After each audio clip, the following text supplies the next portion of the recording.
presented by MRS Music. Singing by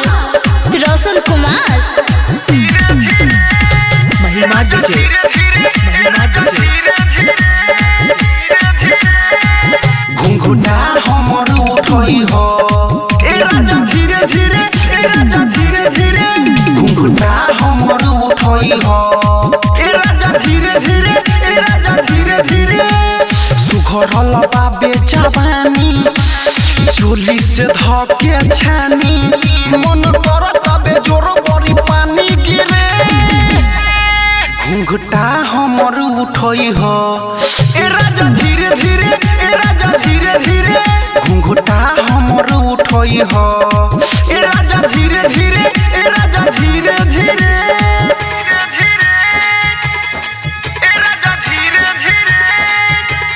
महिमा DJ काल धके miss दिह राजा किस उठा लाली के रस पूरा चुस जाने मारता हिलोर जो बन करे जोर पिया लहंगा भीतर आके घुस जाने राजा धीरे धीरे राजा धीरे धीरे काल धके मिस आ दिह राजा किस उठा लाली के रस पूरा चुस जाने मारता हिलोर जो बन करे जोर पिया लहंगा भीतर आके घुस जाने बंद बाके बारी सारी खोल दाना हिको भर चाही पिया बोल दाना आके गोदी में उठा के सैया तौल दाना धरी नया कबारी हई राउर दुलारी मन करत बे जोर बड़ी पानी गिरे घुंघटा हमर उठई हो ए राजा धीरे धीरे ए राजा धीरे धीरे घुंघटा हमर उठई हो ए राजा धीरे धीरे ए राजा धीरे धीरे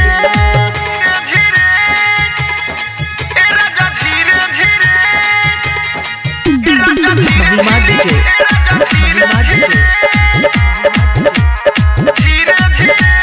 नये पलंग आ नये बानी हम आ तब काहे सोया ही चकानी हो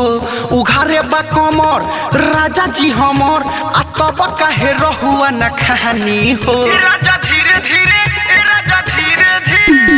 नये पलंग आ नये बानी हम आ तब काहे सोया ही चकानी हो उघारे बा कमर राजा जी हमर आ तब काहे रहुआ न खानी हो राइटर सहनी रोशन पिया हो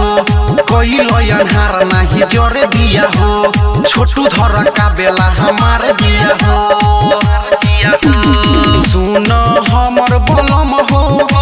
धराई हाली कलम हो